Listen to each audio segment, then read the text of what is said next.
Hey guys, this is Sharad with REsimpli, host of the REsimpli podcast, bringing you an amazing guest, Rafael Cortez on REsimpli podcast. Rafael, welcome to the podcast. How are you? Good. Thank you for having me, man. Absolutely, man. Thank you so much for being a guest on the podcast. Before we get into the details, tell us a little bit about yourself. Where do you live? What kind of investing do you do? And how long have you been an investor for? I'm out of Phoenix, Arizona. I've been here. I got into real estate in 2009, I guess. Let me start there. But got into real estate and flipping in 2009, and then I did a couple of deals, and then I started getting into wholesaling.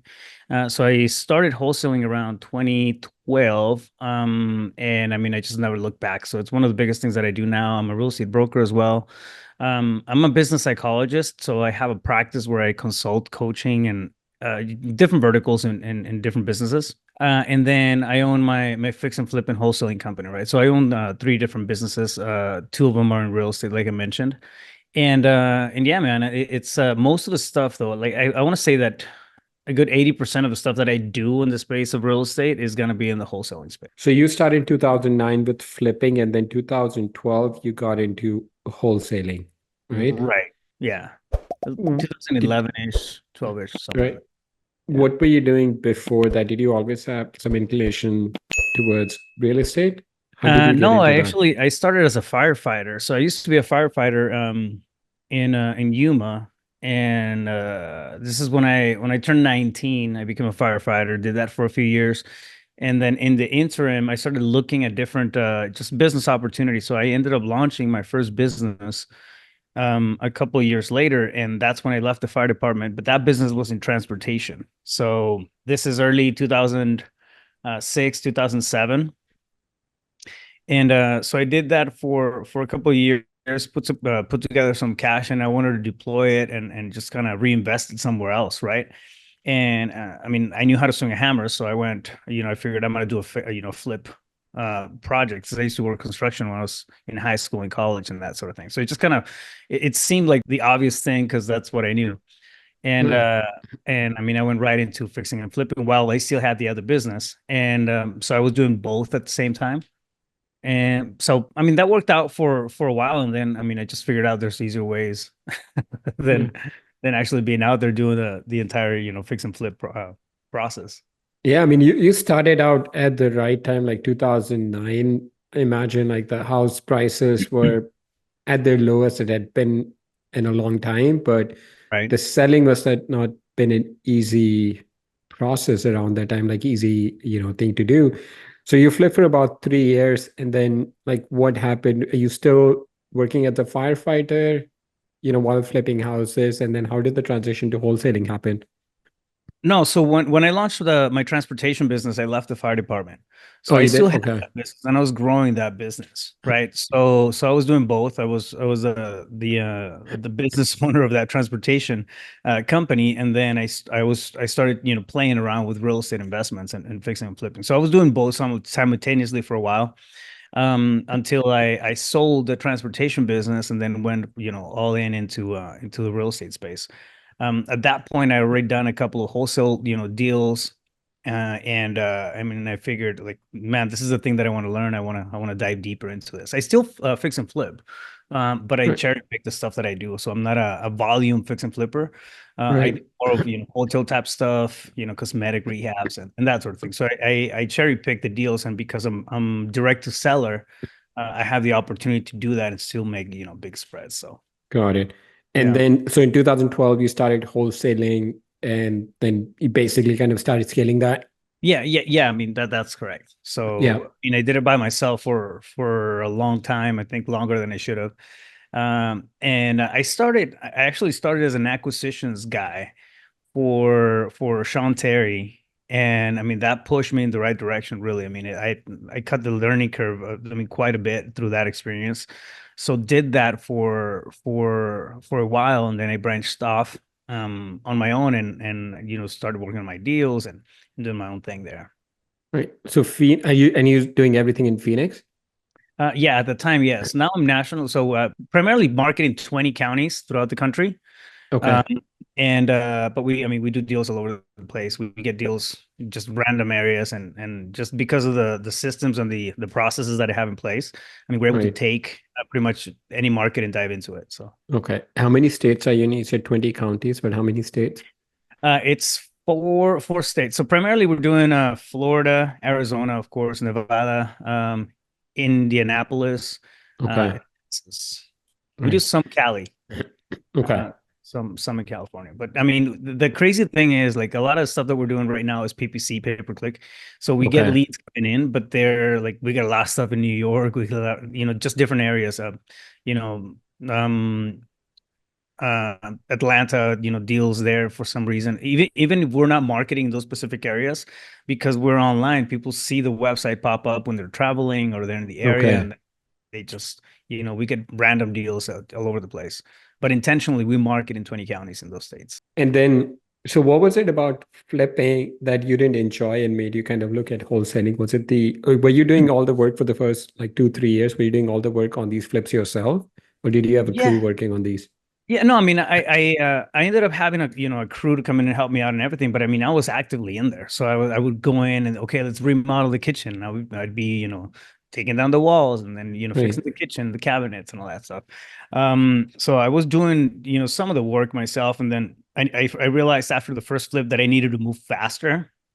So I started paying for contractors to come in and then do the thing. I mean, now I have, the contractors come in, they do everything. Now I partner up with other people when it's big flips, when it's smaller flips. I get my subs to come in and then do the work, right? So I don't actively go in there and swing the hammer. I mean, it's been a long time since the last time I did that, but it's at first you don't know what you don't know. Like you don't know there's easier ways of making stuff, happen, right? So that's what I was doing. And it worked. I mean, it worked well, for the time being. But I feel like it's once you see just kind of like the light per se on, Yeah. okay, like wow, this There's an opportunity, this other thing allows me to do a lot more. Doesn't kill me on the time, doesn't kill me, on the stress levels and all that stuff. Like this other thing. I mean, it becomes almost like a natural path. You know what I mean? That's what it was for me, really. So did you get introduced to wholesaling through Sean Terry? Is that kind of how it happened for you? No, so the funny thing is that my first three properties I bought from wholesalers, and I mean, I didn't know how to read a settlement statement or anything like that, right? So I was completely fresh, and, and the first three deals. So I think it was the second or third deal that I saw. I actually noticed, and I saw assignment fee, $18,000. Right. So assignment fee, and then I saw the company name. So the guy that brought me the property is like, "Hey, dude, what's this assignment fee thing?" He goes, "Oh, well, that's what you paid me for the property." And on that deal, I think I made like a 12 or $13,000 profit, I think, at the end of it. So the Oh, the wow. wholesaler made more money than me. I did a shit. I mean, it was totally on me. I spent way more than I needed to spend on the rehab. It took longer. Holding costs were I mean, they took a bite out of it too. So I could have done more, but I just didn't have the skill set yet, right? So I told him like assignment fee, like that's what I paid you for the property. He's like, yeah, yeah. Right. So off market deal, that was my fee. So when I sold you the contract, that's what I made. Like, man, that's very interesting. I mean, I want to show me how to do that. How do I do that? Right. So Right. he goes, well, listen to a couple of podcasts. He teed me up in the right direction. Todd Toback was one of I think was the first podcast that I listened to. Todd Toback, he's out of San Diego. Great dude. uh he had Sean Terry in his podcast. So I figured out, or I found out that Sean Terry was in Maricopa County. So we ended up I ended up signing up for his email list, and then eventually connecting with him. So yeah, it's kind of like one thing leads to another, right? When you're Right. in the path and you're looking for opportunity, like you'll find it because you're receptive to that kind of stuff, and that's really Right. what happened. So yeah, that's what turned me on into wholesaling. And then I was like, oh, I got to figure this out because I mean, obviously they're not making bad money, right? Yeah. And I wasn't making great money at flips. I wasn't that good, at the time either. So actually on the first flip, man, I ended up belly, not like belly flat. I made I think about $1,800 on that flip, just Oh, under two wow. thousand bucks on Right. on a full rehab that I went through. It Right. took me forever to finish it. So by the time I sat down with the math, it felt really good because I got a big check right when I closed. It's like, oh yeah, I killed it. And then I went back and did the math. I was like, dude, my profit was like $1,800. Uh, Wow. so, anyways, like there's a lot of stuff that happens as you're cutting your teeth into Yeah. a new industry, right? So I did that. I did that for a while, and then I started. I leaned into wholesaling.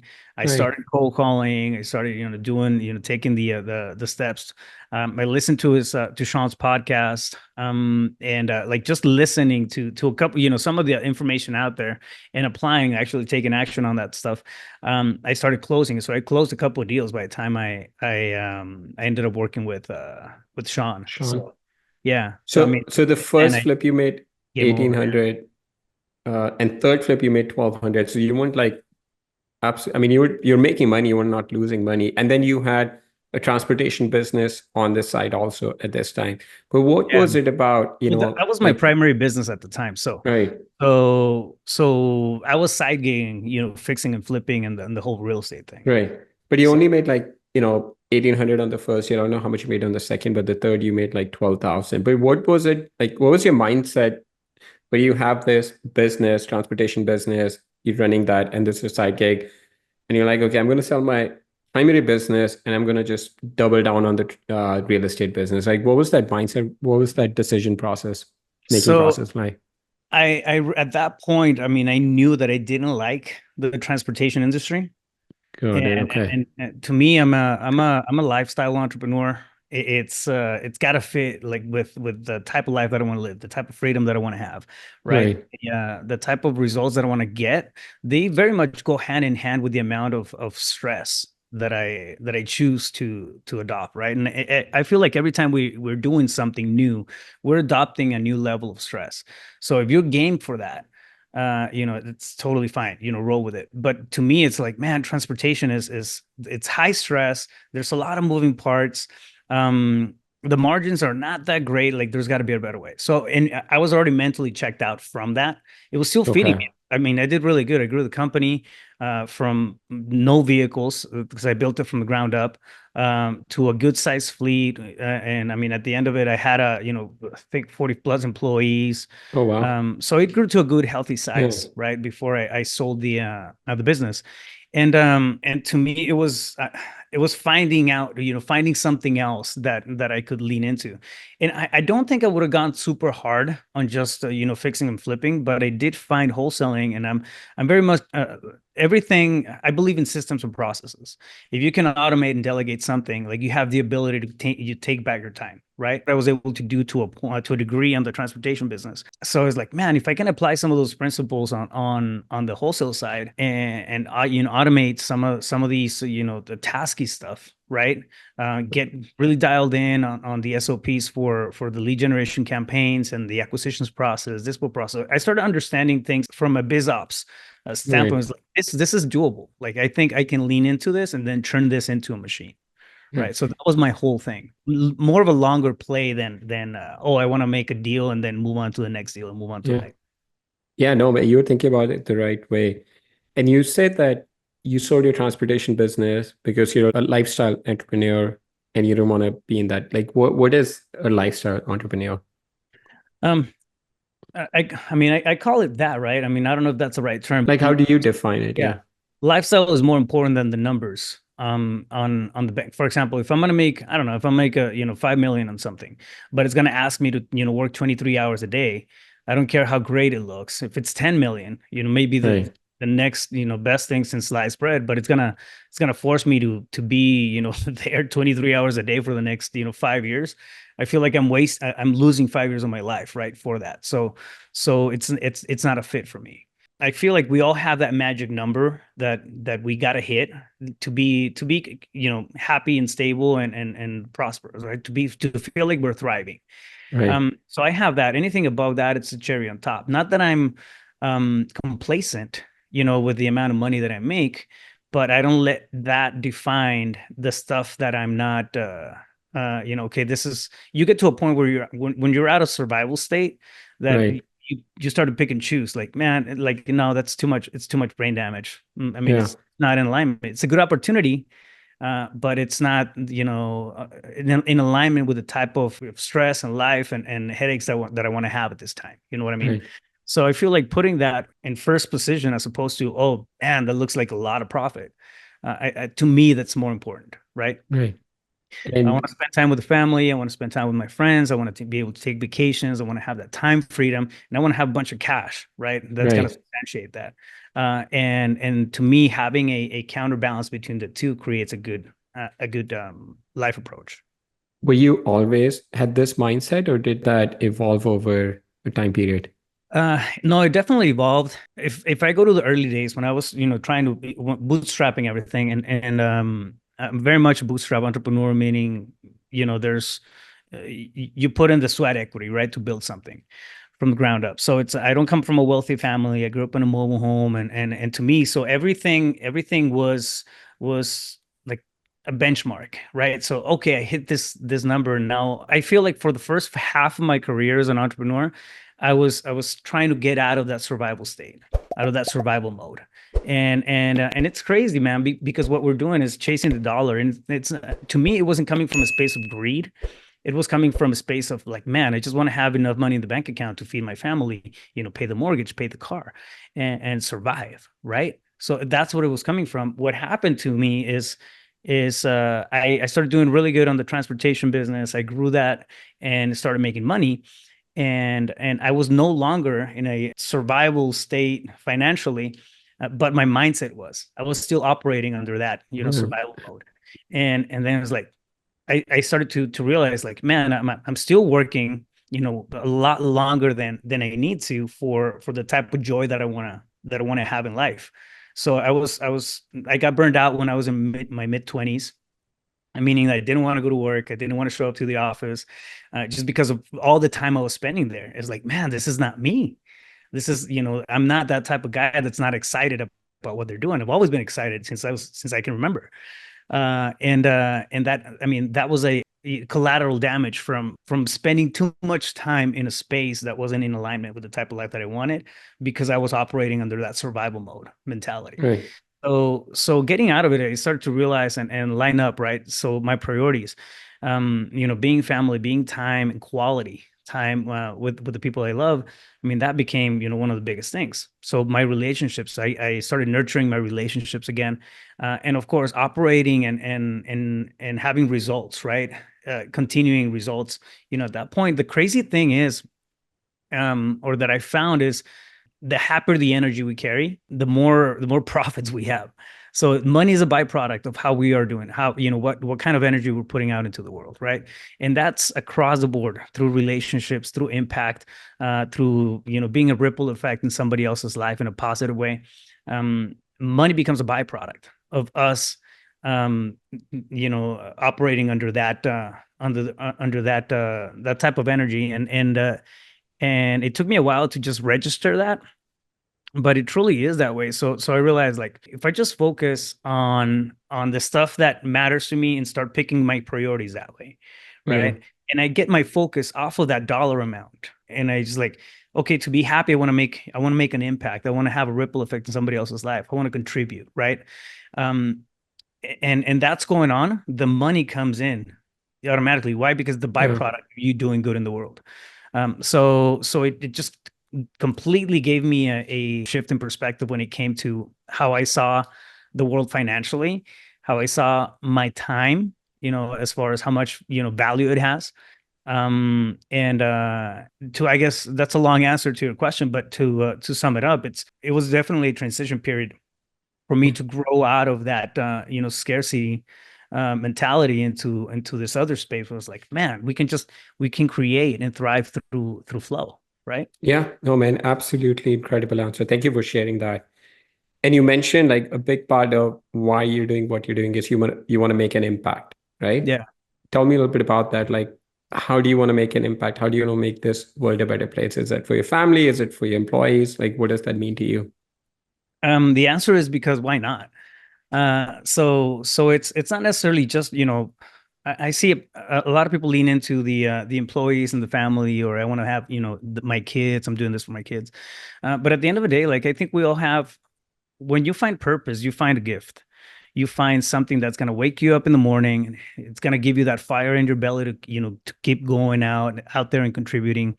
So I mean, I gave this a lot of time and thought, right? Like I started thinking about my process, like what's my purpose in life, right? What am I here for? So I realized I came out of that survival state mentality, and now I'm just, okay, I'm operating, but for the sake of what? I know I can live. We're solid there. Like the lifestyle that I have is, thankfully it's I can't complain, and doing well, financially better than I could imagine. I mean, that was one thing. So it's like a checkbox, right? And as you're going through it, like you ask yourselves, like, okay, so what's next? So the thing is, when I was placing value or I guess benchmarks of advancing in outside factors, meaning, okay, I want to hit that, I want to hit a mil, 2 mil, 3 mil, 4 mil, 5 mil. And that goal was met, like the fire was gone. It's like, oh shit, okay, now I just got to put another number. And then you hit that number, and then okay, like the fire is gone again. So it's kind of like you're forcing yourself to rekindle it. So what I did is when I started looking inwards and like thinking about, okay, what's something that I want to do that I know is just going to wake me up and have me want to move forward every single day. I started thinking about myself when I was 19, 20 years old, and I was trying to come up with this business plan in my head, right? About the transportation business that I wanted to build. I didn't know anything about business. I just didn't know what I didn't know. I went to a lot of people. I wasn't really getting clear-cut answers. I wasn't feeling, inspired or empowered. And I started thinking like, man, I want to inspire entrepreneurship. But I did that so I focused on inspiring for a while, and it's like, no, people get inspired and then they walk away and then they forget the inspiration. They'll see something else, and then it's like a shower. You stink the next day if you do it again. uh, and then okay, cool. I want to motivate people to take action. It's like, okay, same thing. You go to a seminar, you get motivated and whatnot. A week afterwards, the motivation dwindles, right? So one thing just kind of kept evolving into something else, something else, something else, and I landed on empowering entrepreneurship. I was like, okay, that makes a dent. When you empower somebody, to follow their own dreams, to believe in themselves, to pursue their own goals. I mean, now, man, it's like you're going back to the book, and you give a man a fish and you feed him for a day, but you teach a man to fish and you feed him for a lifetime, right? So my whole purpose became empowering entrepreneurship. And I focus on that every single day. Like I have a very good team, in my wholesaling business, but every single day I'm empowering them. So I'm empowering my team, right? To perform, do better. They come in and then they come up with stuff that sometimes I don't even register because they're empowered to operate that way. I do the same thing in my brokerage, empowering agent. I do the same thing in CO Pulse, which is the consulting and education business, right? I'm empowering entrepreneurship. So everything I do throughout the day, even this podcast, is empowering entrepreneurship in one way or another. And I feel like when you're walking in that direction, right? It's hard to miss, like because everything you're doing throughout the day is pointing towards that common factor, and that common Right. factor is going to generate your revenue, which a lot of times if we're in survival mode, like that's the one thing that we focus on. Yeah, man, great answer. So you said you also have this consulting business. You said you're a business psychologist. Okay, tell me more about that. So organizational psychology is the practice of people and systems. Basically, the way I explain it is somebody has, they want to go see a psychologist. They sit down on the couch and they tell them, their problems and kind of, work through them, right? I do the same thing on a business setting. So usually what I do is I'll come in, sit down with the board. We look at the operations, the onboarding, the hiring, the standard operating procedures that are in place, and I fine tune. Meaning, I get rid of the excess. I fine tune. Sometimes we move around seats, and based on behavioral competencies that people have. Like we're all wired psychologically. We're wired with some natural tendencies, and then we have a lot of learned behaviors, right? So when we start defining what the strengths are, the natural strengths, people tend to stay way longer, so your attrition rate goes way down in terms of people, turnover. when somebody's is mentally, I guess, wired to do a type of task, right, for a long period of time. Think for example, somebody who's people oriented, right? If you put somebody who's very much people oriented and you stick them in a cubicle where they have no outside contact, right, and they're doing spreadsheets all the like, they're gonna last that gig for maybe 3 months because they may have the acuity. So it's got nothing to do with being smart or not. They have the IQ is there, the ability to do it is there, everything else is there.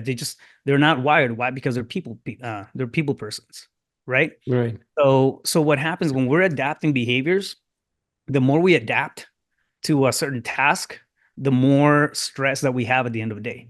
So that's why sometimes we get home like we're super tired because we looked at the computer, and then the person next to us, they did the same thing all day long and they still have all kinds of energy at the end.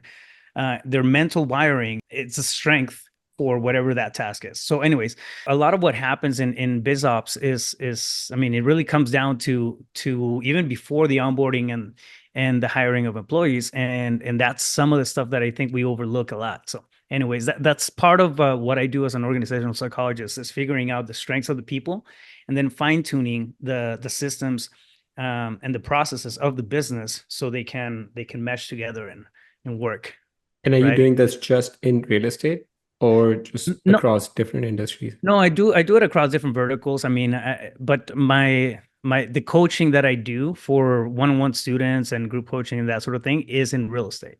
But on my practice, I have clients that are in different verticals. How do you find out someone's strength? Are you having them take disk analysis? Are you having them take PI index? Like, how do you confidently find out someone's strength?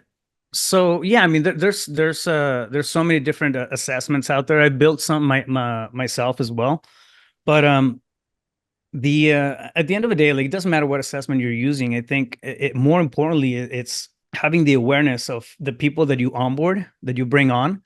What kind of profile are they uh, as you're working with them? So one of the things that I see a lot of business owners do is like they'll hire based on competencies, and then they just stash that thing on the archive and never look at it again. But it gives you insights. It gives you insights on how to deal with people's stress. It gives you insights on how to place people after the fact, after that, the hiring, the right seats and the right buses, right? But I mean, when you're going through it, like, if you're going to have a shift, for example, in the company, or something's going to change, and you have some insight as to how people react and operate, like, you're gonna start to call it pre-planning, right? Okay, like, this is gonna hit this person in a whole separate way.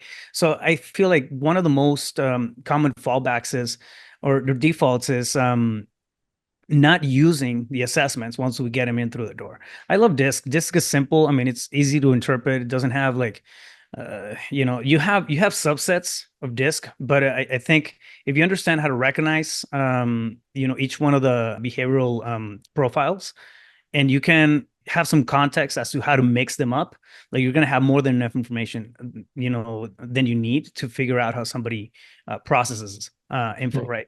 So DISC is great for me. The other ones, I mean, I feel like they can get a little confusing, and we're not boxes, man. We're dynamic beings, so we're changing all the time. Depending on what setting you're in, your behavioral tendencies are going to change. We're adapting all the time. I mean, you're adapting right now to the podcast, right? The demeanor, the energy, and the person that you are is very different than when you get home, and when you're watching your favorite show and just chilling on the couch, right? It's the way that you respond, the way that your body language, is happening, is different than we're at a work setting. So we're always adjusting. It's the same thing that happens when you have all these, different boxes and profiles. I think they nailed it, but you don't have to go too Yeah. crazy on it to really have a good sense of what the strengths in somebody are. Yeah, no, absolutely, man.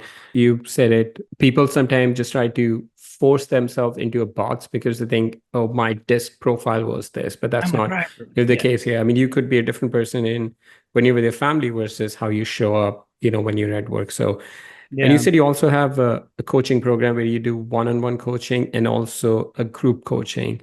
And just Right. the nature of the industry, whether in real estate wholesaling or investing, there's a very high failure rate, right? Majority of the people never actually end up doing deals.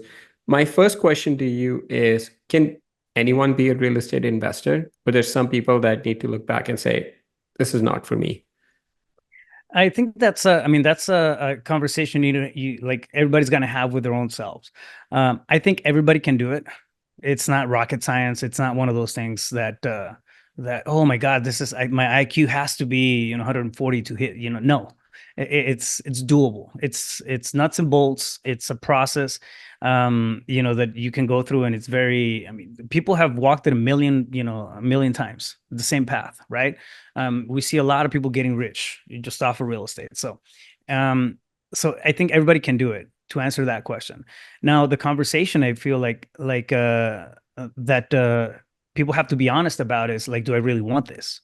Right? Is this in that lifestyle that I want to that I want to create? You are going to have to go through the trench work. You're going to have to dig in. There's going to be a lot of rejection because that's what entrepreneurship is. It's not the easiest thing. People love the concept or the idea of being an entrepreneur, right? But until it becomes time to do entrepreneur stuff. Yeah. And then, oh, it's tough. I don't know if I'm gonna get paid this Friday. Oh, it's been a month and I haven't closed the deal yet. And I called 50 people and they all said no. So it's about tenacity. It really becomes that. It becomes that simple. How tenacious are you? When you make up your mind and you start walking that path, it only becomes a matter of time before it works. And I feel like people just don't give it enough time for it to work, and that's where we see the attrition. When you're cutting the line, you're cutting to the front of the line and cutting the learning curve. I mean, you're buying time, right? That otherwise you would have spent doing the elbow grease work where you have to figure out stuff on your own. And I like, and don't get me wrong, like people do fall off, all kinds of coaching programs and everything, but at the end of the day I feel like they may be coming in with a misconception of, oh, this is going to be easy, it's overnight thing. But no, nothing in entrepreneurship is overnight. 100%. So I think everybody can do it. You just gotta I guess, man up, when the time comes, because things they get tough. I mean, we talk to sellers, for example, in wholesaling, we talk to sellers all the time. And I mean, sometimes they're not the nicest people, right? We are cold calling for leads. We're trying to generate business and there's going to be a lot of rejection. So it's one of those things that you start to build the muscle, just like going to the gym. So it's the same thing. Absolutely. Yeah. Yeah. So when you are coaching your student, what is it that you notice separates a successful student from a one who doesn't actually, reach their potential? I'm gonna give you the most generic answer possible, I think, but it really is, it truly is consistency, man. It's people just doing the reps. Yeah. There's no magic pill. There's no, and talk to anybody who's done it. Talk to anybody, any of the influencers out there who are actually doing deals. It's just consistency. It's hitting those conversations every single day. It's making sure that your lead generation process, whatever that may be, is consistent. So it's staying on top of that stuff. One thing that I see happen is, people will, for example, they'll go out there, they'll go all gun ho, for the first couple of months to get a contract, um, get it through a pipeline, then it gets really, really focused on selling that one deal, that the consistency drops on the lead generation. And now when they sell that deal, they have money in their pocket. They go do something crazy, buy a watch, Rolex or whatever, right? Instead of, putting it back into that engine that's going to create consistency. So a lot of it is, I think it's self-control. But it really comes down to that consistency of doing the actual actions, that you're supposed to be doing, as opposed to just getting, going off of the feeling of whatever it is that you feel that day. Oh, I don't feel like picking up the phone. I don't feel like running the comps. I don't feel like, dropping, money on the marketing campaign this week. No, just stay consistent. Even when it Yeah. looks gloomy, consistency is what's going to get you out of it. Yeah, 100%, Rafael. I 100% agree with that. That's the word I like to pick for people that are successful Yeah. versus the ones that are not successful is the consistency. People come to us all the time. Hey, which marketing channel should I use? Say the one that you can stick with the longest. That's the one. Right. That's the one that's going to work. At the end of the day, everything works, but it's the one that you can stick with the longest. People, we have investors that are doing 25, 30 plus deals a month. they're not doing anything crazy. Like you said, there's no secret formula, there's no secret sauce. They're Yeah. just doing it at a higher scale, but they're consistent. They're Yeah. consistently doing the same thing over and over again. It's like going to a gym. You want to lose weight, consistently go to the gym, consistently eat healthy. It's just a matter of time before you do that. And if up your scale, you're going instead of 3 days a week, you're going to the gym 6, 7 days a week, and you like really lean into eating healthy, you're going to lose much faster than somebody else. But I 100% agree, man. So how do you get someone to be consistent? Like, is it something that it comes down to, do they, do they want it bad enough? Does it come down to that? Where if their why is big enough, they'll figure out the how and the I, I what. I think so. I mean, there's a few things that fall under that category, I think. So yeah, if you want it bad enough, right, you're gonna figure out a way. That's one thing. Or that's one way to go about it. And I feel like, yeah, tenacity might be there for some individuals, but not everybody's wired like that. Again, some people is like, man, I really, really want this. I just have no idea where to start. And I'm not, for example, if you go back to disc profiles, right? If you have somebody who's a high D or a high driver, that whole no, you can't do it thing registers at a way lower scale than if you're a high S, for example. No, you can do it. It's going to be more of it can impact you and create more uncertainty and insecurity, right? So behaviorally, we have different thresholds to cross, right? We have different challenges that we're going to take on. So it's not just about, I want it bad enough. You may want it bad enough, but maybe the confidence is not there yet, right? And that wall may be too thick for you. So when it comes to that kind of stuff, I think clarity becomes the path. So it's about having clarity on one, where you want to get to, and then two, the stuff and the steps that you need to take to get to that place, right? So if you have that and you throw it in, mix it in with tenacity and just blind faith because you're taking the actions, I mean, it becomes a no-brainer. It really is. It's part of that, part of the consistency process, right? But when you go to the gym, for the first week you don't see anything. The second week you may not see anything. Doesn't mean that nothing's happening underneath, right? Your muscles are building up, you're losing body fat, your body composition is changing. So there's a lot of things that are happening in that, at that time. Same thing in business. Your mental wiring is changing. You have new neurons that are connecting. You're getting experience as you go through it. You're getting thicker skin as you're going through the conversations, right? So I can tell you for a fact, right, that the person I am now is not the same person that I was a year ago. I've gained a lot of experience since then, even from the year prior and the year prior. So we keep evolving as beings, Mm. and that's a constant thing. So to think that what we know now is the end all be all, and that's why we're afraid because we don't have all the answers, and we can't succeed because of that. It's crazy because we're going to be growing along with the business. So I think, Yeah. well, that clicks in, and then you have the clarity of what steps to take and where do you want to go. That makes it a lot easier to follow than it's just like, oh, I'm gonna pound through this wall with my forehead, Yeah. figure this out, right? Yeah, absolutely, man. Great answer on the gym analogy. Like the first week is going to be tough, but every day after that, it's going to get a little bit easier. But then let's say you go from 200 pounds to have six-pack abs. And if someone were to ask you, okay, what day was the most important? Like every day was important. Like Every it day. just like yeah, every day was important. Like you couldn't have gotten to the process, you couldn't have gotten to the end result if you didn't do the work every single day. You cannot say, oh, it happened on day 182. It's like the Yeah, same thing on investing. Like every day that you work in, come in, make calls, follow up, do those things. Every day is helping you get to the goal. You cannot say, oh, this day, maybe the day you get the offer accepted, you get a contract, you make money. What's the most important? No, it was all the work that you did in before that. It yeah. all led you up to Compounds. making Yeah. that money. Yeah, it compounds, man. Rafael, this has been absolutely incredible, man. Thank you so much for your time.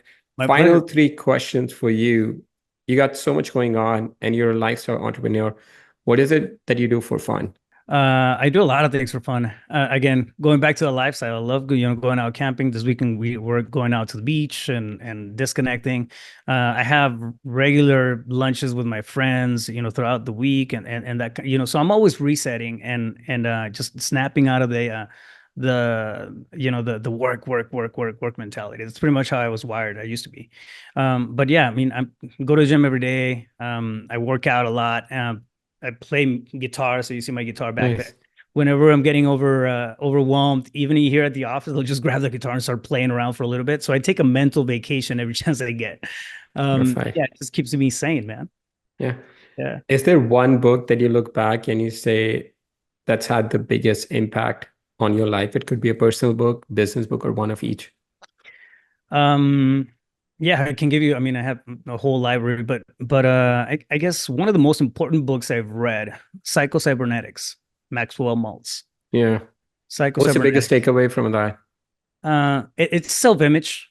Again, it's how you see yourself and how can you rewire your thinking, because that's where it all starts. Yeah. Uh, if you're looking for acceptance, if you're looking for success, if you're looking for whatever it is that you're looking for, it's going to start with you. Yeah. If you can't shift that appreciation of yourself, you can't shift anything around you. So that book was a I feel like one of the first books that planted the seed, and it's a very old book. They've had new versions come up and everything. But Yeah. it's That's the books that turned me on into studying psychology. Like, It's a great, absolutely great book. I and feel that's like what if it really had a transformed different title, if it had a different, more relatable title, it would be a much bigger, like more, yeah. like talked about book. Final question for you. If you could spend a day with anyone dead or alive, who would you want to spend the day with and why? I'd go Da Vinci. Da Vinci. Why is Oh, that? I mean, the guy was just all over the place. I mean, he was creating weapons of, mass destruction for the times.